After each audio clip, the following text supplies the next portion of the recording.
What up, fellow comic heads? It is your boy Comic Head 84 coming at you live in my bathrobe to deliver my new comic book day pickups for this week.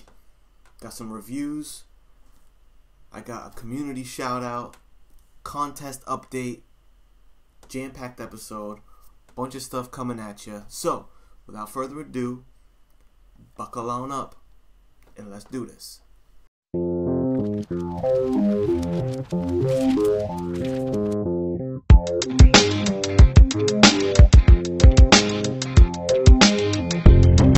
Okay, first up, a big old shout out to none other than Geeks, Drinks, and Comics.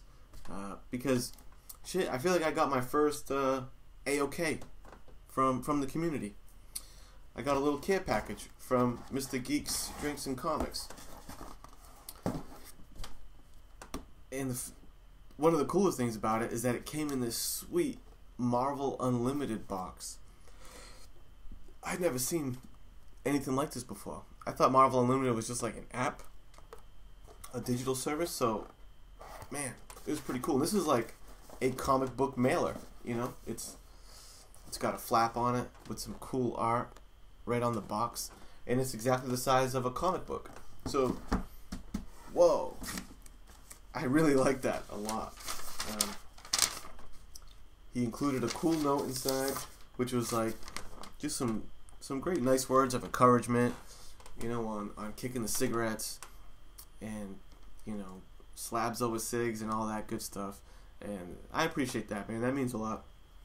Because, you know, obviously I'm not crying about it on these videos, but it's a pain in the ass to quit smoking cigarettes, especially in the beginning. Like, you know, anyone who might be considering doing it too, and like are watching my videos to kind of check it out, it might be considering like a, you know, comics incentive, and I'm just like, hey, I killed it, no problem, 4 weeks, no cigarettes, look at these cool slabs, you know. Just know it hasn't been super easy. There's been times where it's like, you know, I'm strumming, I kind of want a cigarette, so it hasn't been super easy, trust me. I have not broken my will, though, happy to say, as, you know, as annoying as it got and gets, still going strong, no cigs. And honestly, even the, like the cigarettes, the slabs were an incentive, but just like making those videos and kind of creating like some accountability with you guys also kind of helped too, because just like the same way that I would, if I was considering a cigarette, I would say, well, I do want that slab book at the end of the week. I would also almost equally be like, nah, I want to make that video this weekend, you know, announcing that I did it for another week and all that. So like, that was its own little incentive system too. So anyway, here's what he sent me. ASM 798, first appearance of Red Goblin, which is awesome. I don't have this cover. I had like the Alex Ross one, but I don't have this cover, which is actually probably the better one. But it's got a nice image of Red Goblin on it. So bang, he came through with that one. Avengers 316. I believe he said this is the first Spider-Man team up with the Avengers, or when Spider-Man joins the Avengers for the first time. Bang. He dropped a little Sex Criminals action on me. Sex Criminals, Scotty Young variant. He sent it poly-bagged. I don't know if I just did like a huge disservice unbagging it, but I was really curious what it was. So I opened it up, the not safe for work variant. You know, the suspense was killing me. So I checked it out, and it's definitely not safe for work. And I don't want my channel to be, you know, too blue, as they say. But it's not hardcore. So I'm going to flash it for those of you who have not seen Sex Criminals number 25, the Scotty Young not safe for work variant. It looks something like that. Okay, that's enough of that. And lastly, he blew my mind with X-Men 4. I love this cover. I love this book. First Omega Red, which is really cool, man. I own this book, but slabbed, so it's cool to have like a loose reader copy for me to check out. So man, he nailed it.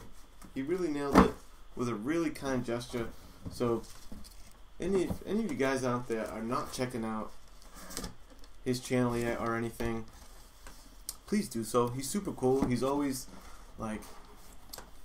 in the comment section and in the chats of people's videos, like showing support.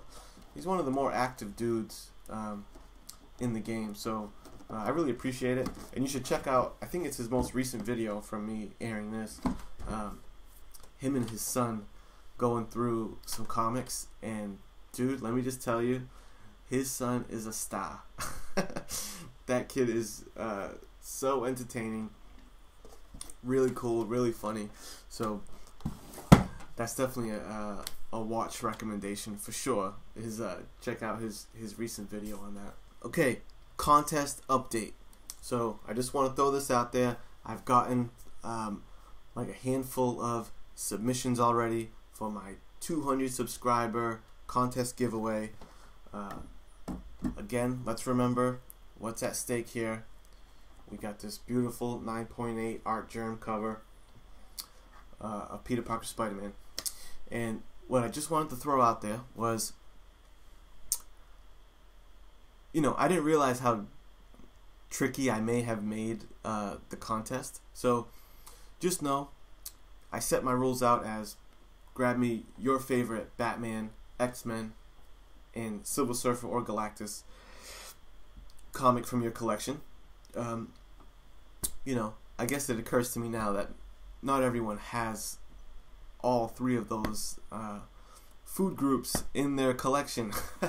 You might not have all those characters in your collection. So just know, the contest is all about fun. So especially Silver Surfer Galactus. I know they don't have like a ton of titles out there, and not everyone really collects those guys. So first off, just know if they appear in the book, totally counts. So if you got any Infinity Gauntlet books kicking around, perfect. So if they appear in the book, totally fine. That goes for all the characters. And secondly, if need be, if you need to double up on, two of the characters and show me like 2 Batmans and 1 X-Men, or 2 Silver Surfer Galactus and 1 X-Men, whatever. Just know, it's all good, man. I'm not the rules police. I just want you guys to have some fun, and let's do our thing with this video. So boom. Secondly, if you could, I just want to make sure that I'm seeing all the videos, and I'm putting you all in the drawing, because I noticed no one has posted the link to their video, their video submission in the comments of that contest vid. So if you could do that, that's great. But to those of you that have already made videos, I made a playlist on my channel, and just know that if your video is in that playlist that I made of the 200 subscriber contest, if you're in that playlist, you're in the drawing. I've seen you, I've acknowledged the video. Pretty much everyone I've commented and acknowledged it. But if you happen to have made a video and I have not commented on that video, and you are not in my 200 contest playlist, just know I am not aware of your submission. So please make me aware. A good way of doing that is posting the link to your video submission in the comments of that video. That is all. There's been some great submissions so far. I get such a kick out of watching them. This baby's up for grabs. I am shipping worldwide, so everyone across the pond, wherever, whatever, I'm shipping to you.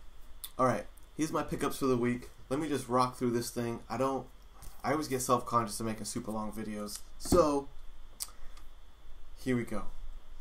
Boom. Your eyes are not playing tricks on you. This is not the original Silver Surfer 14, but I'll be damned if it doesn't really look like it. This one, it wasn't a book that I think was probably on the shelves of your LCSs, but they did release the facsimile edition of Silver Surfer 14. I had emailed my LCS guy a week or two ahead of time, and he scored it for me, and really happy about that, because I like these more so than the True Believers, because the True Believers, you got the big old, tag on the top letting you know it's a buck and it's True Believer, but these facsimile ones, it's basically just a straight copy, a carbon copy of the original book. The only thing that really tips you off is like the modern barcode, but I think everything else is pretty legit. So that was a fun read, and it's nice to have. I don't have the original, so it's nice to have that one. Next up, I grabbed X-Men Annual, Uncanny X-Men Annual #1. This was a pretty good read. I've been turned off by X-Men lately, overall, but I'm waiting for Cyclops to come back, because I think that might be a jumping back on point for me to test out the waters. So this issue is all about Cyclops, man. So if you're considering maybe jumping back onto some X-Men, you're going to want to read this, because I was a little out of the loop. Because last I heard, Cyclops was dead, So he's back now. And I didn't really know how that happened. Where's he at? What's the deal? So this book will explain all that to you. So pretty good issue. It wasn't like a waste of time annual book, which can happen a lot of times. Next up, just a cover grab, The Mall. These been kind of getting a little bit of hype. They're just doing a lot of kind of like 80s movies homage covers. So I grabbed up this one, Back to the Future. I dig Back to the Future. I really want the Weird Science one, but I just couldn't find it. So, bang, The Mall, #3. Next up is my cover pick, hot cover of the week, and you guys are gonna kill me for this one. I know sometimes I get guff over my picks, but I don't care. I'm standing behind the fact that Turnbuckle Titans #1, Nikolai Volkov, is the hottest cover of the week. Sorry. Obviously, you would have to be a fan of OG Pro Wrestling to be of that opinion. I get it. Even if you're not, you gotta admit, it's a pretty striking cover. I like the kind of negative film room background. I don't know the word that I'm looking for, but it reminds me of like when you're developing film, the exposures or something of a Nikolai Volkov image in the back with the comic rendering in the front, his name across the top, whatever. That was my pick. It looks like it's going to be an ongoing series. I thought it was going to be a one-shot, but they're clearly setting up this issue to be a continuing thing. So, yeah, I'll be looking out for that. Rest in peace, Nikolai Volkov. I believe he passed away 2018, if I'm not mistaken. So, yeah, man. Looking forward to that. Boom. I'm curious if they're going to do more of these Turnbuckle Titans for classic wrestlers, because I'll be all over it. Because shout out to Genome. He knows it's hard times, daddy. A man worked 30 years. So let me know if you're up to snuff on that. Because I don't mess with any of those new WWE comics, but if they got some OG ones, especially if they had the American Dream, Hard Times, or the Nature Boy with $600 lizard shoes. Anyway, I'll keep my eye out for that. Now, next up, we're going to get into my digital pickups for the week. That's right, you heard me right. I have gone digital. 2019, I decided I wanted to change things up a little bit in the way that I'm picking up comics and things like that. And a lot of these new issues, that I'm just grabbing for the read, I don't know if I need them taking up short box after short box and having to grab the book and the bag and the board and all that. I just want to read the damn thing, So I made a decision that I'm just going to, pick up the physical copies of the ones, like certain books that I really want the physicals of. But you're gonna notice that I'm gonna go a little more digital with some of my reads. So anyway, first up, on my digital haul, we got Naomi, #1. Now, I'll be straight with you guys. This book, I thought it was going to suck. I mean, to me, this had the hallmark of cringe fest, right? Bendis is hit or miss for me. I wouldn't go so far as to say, oh, Bendis is all trash. But, it's hit or miss, and it's usually more miss for me. There's some good stuff, but there was the Bendis, the new Wonder Comics brand didn't seem like it's geared towards me. Looks like it's geared towards young kids. And I don't know, the way that comic industry gears books towards kids, it's like, I don't know, it's just a cringe-a-thon usually, and the humor's really bad and whatever. But I tried it nonetheless, and dude, it's a great book. The art is on point. Jamal Campbell does the interior art on this thing, and he knocks it out the park. There's some great Superman art in this book. Even just all the characters, every page of this book is top shelf comic book art. So right there, you're off to a good start. You're getting quality artwork, and the story's legit. It's not like this weirdo. I know everyone throws around SJW comics. They throw that term around a lot. I'm not hardcore on that Comics Gate thing. I know what they're saying though. In some points of when they say that the SJW stuff is ruining comics, I know what they mean. Like the recent Captain Marvel is a great example of that, of watering down the characters, too many legacy characters,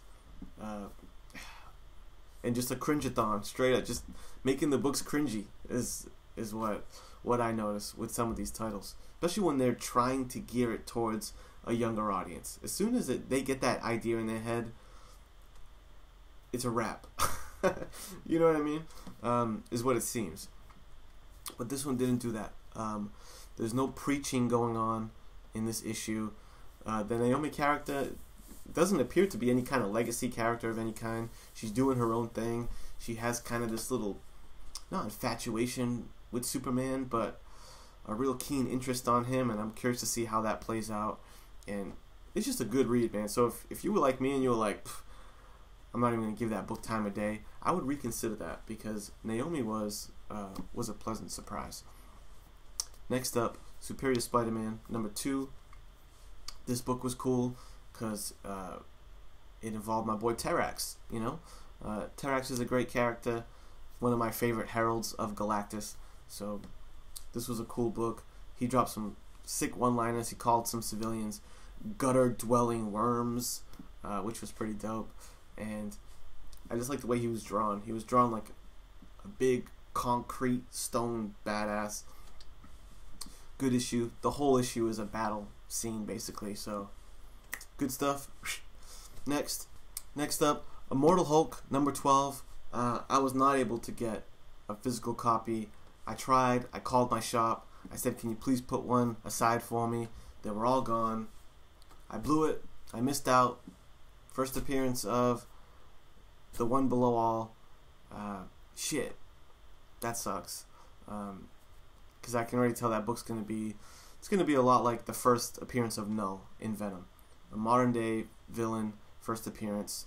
That's probably going to be, relevant for a while in a very quality series. All I'm going to say on this is I binge read Immortal Hulk 2 days ago for the first time. I had not been picking it up. I don't usually read Hulk, and this series is probably one of the best things on the stands right now. This is not a news flash to many of you. I know I'm late to the party, but if there's anyone that's even later to this party than I am, you need to pick it up right away. And I'm so impressed with this book. I'm not even going to get into it because I'm so impressed with it that I might make like a separate video where I'm just talking about the Immortal Hulk series. So anyway, just wanted to let you know I did pick it up in my digital haul, but haven't read it yet, actually. Now, you'll notice I've been pretty positive, pretty nice with all my picks so far, and I'm about to really poop on a book right now. I'm gonna really let a book have it. You know, I want to make a point to just call a spade on this channel and not like pull any punches and stuff. And you know, I could say, you know, this book just wasn't for me, but you know, hopefully it gets better and whatever. And that's my opinion on a lot of books. But when you start to mess with Batman and you do Batman as poorly as you're doing it, you're stirring up the bee's hive right here, bro. You're messing with a hardcore Batman fan here who doesn't appreciate wasting a flagship Batman title. Now, so this book is trash, right? It sucks. Now, luckily for me, we have Detective Comics, the Tomasi and Mankey run right now, which is doing a great job. And if you've been watching my videos, you notice I've been praising the Detective Comics run. It's a breath of fresh air.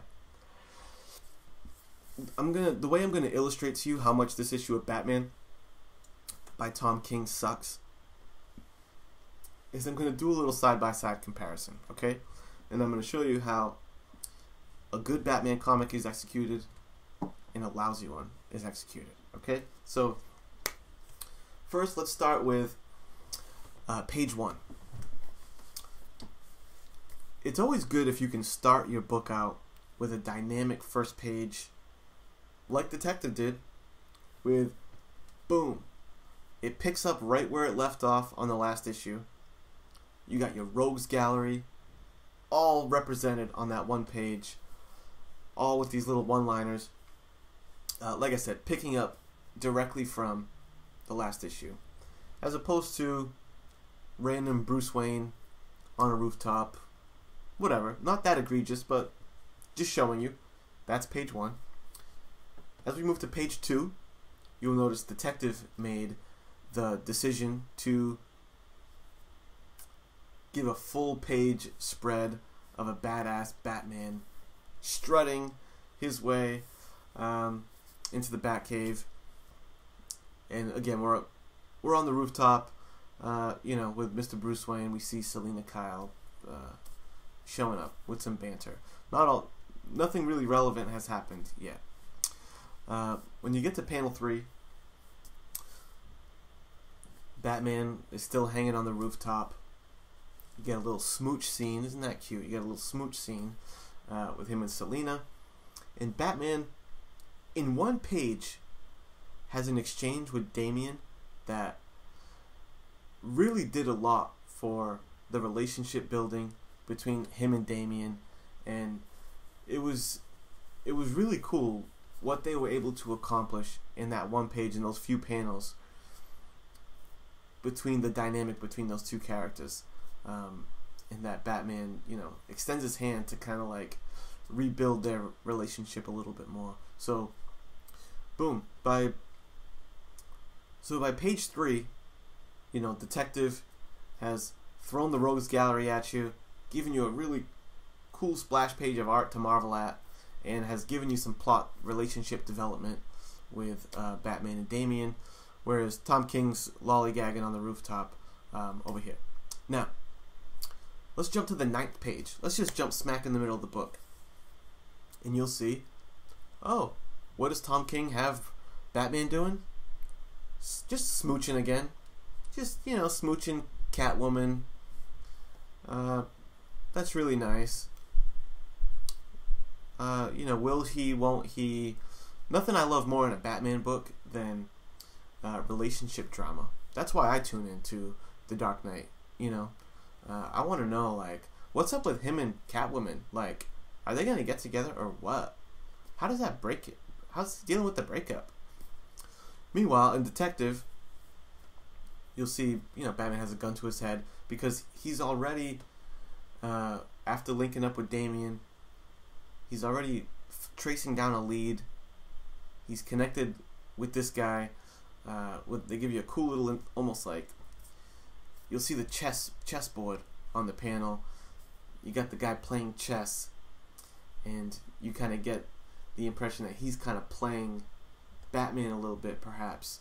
So this cool metaphor action going on with him playing the chessboard while Batman was trying to get some information from him.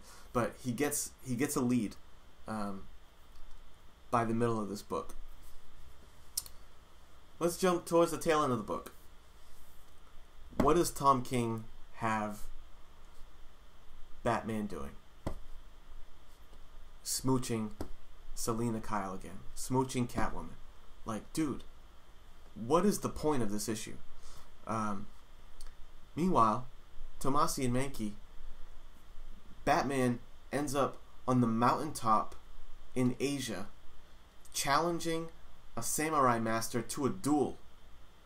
That's what he's doing in Detective on page 17. And that's what he's doing, that's what Tom King has him doing in Batman on page 17. And how do you wrap up an issue of Batman? Well, Detective throws a straight up haymaker surprise cliffhanger ending when out of nowhere they introduce Mr. Miracle at the end of this book to just like really bring the issue home and give you something cool to hang on to at the end of the issue. Whereas Tom King, in the end of this Batman book, just has Constantine explaining or revealing that this is a dream. You're in a dream, Batman, and someone may be inducing this dream. Scarecrow, I don't know, whatever. But that wasn't really a big reveal because you notice, you know, him together with Catwoman and Selina Kyle.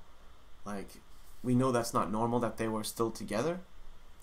So you kind of sniff it out that it's a dream right from the beginning. And last issue was a dream. I think they pretty much laid that out. That last issue was a dream. So there's no like, I like to have, not every issue has to have it, but I like it when a comic ends with a little cliffhanger or a revelation, a stinger at the end of an issue. Tom King did not deliver that. You just get a ho-hum, this is a dream. One thing I don't like in comics, in movies, and shows are like dream episodes where I like to see actual plot shit go down. I can't think of many like of my favorite issues or episodes of anything that was like a dream sequence, and writers try to use it as a way to analyze the psyche of their character, but I don't know, it's never really that effective to me. If you can think of some really good examples of like dream episodes or dream sequences that were really of value to you, let me know, because I drew a blank when I was trying to prepare for this and think of that. So go figure. Okay, I've pooped on Batman enough. Let me just... Okay, so that's what's going on in Batman land. Again, I try not to be too negative on the page. If that's a real favorite book of yours and you were really happy with it, you know, I don't know, shoot me a line. Let me know what you liked about it and what I might not be seeing.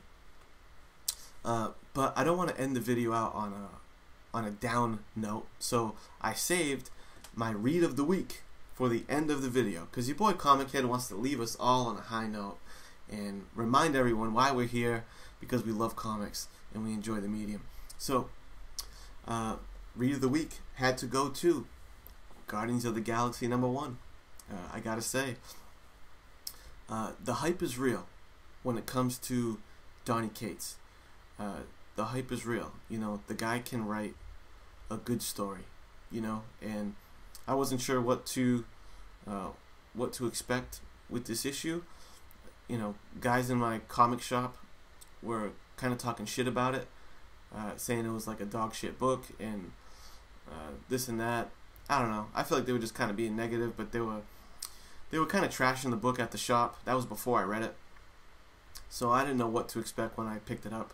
But I thought it was great. I thought it was a great story, and Donny Cates is just good at just making something interesting. You know, that concept. Mild spoilers here. I'm just gonna give you a synopsis if you haven't read it, but you know, it's the death of Thanos, and the brilliant storytelling move that he did was my mind is going to end up in someone else's body. Thanos is dead, and he announces that he made a contingency plan, and his mind or his soul, whatever, is going to end up in someone else's body. So in that move, what he just did was build such a fun plot device of, now we have a mystery on our hands. Now we have this who is it story to look at. We have the fun of speculating. Oh, how cool would it be if, you know, the Hulk was possessed by Thanos? What if Mr. Fantastic was possessed by Thanos? And just like, that's just fun shit, man. That's like, you can tell Donny Cates is a comic book fan, because that's just a fun thing to do, and a fun thing to explore. So really good move there, you know. So whatever, this is a longer video. I get really self-conscious about that, because I don't think you guys should be subjected to me for that long. So I just wanted to say, the hype is real. Donny Cates came through with Guardians #1. Definitely a book I'm going to be keeping an eye out for and picking up as we move forward. So, boom. That's it. I'm going to leave it at that. Thank you for tuning in. Thank you for hanging out. And I'll catch you guys next time. Alright? Peace.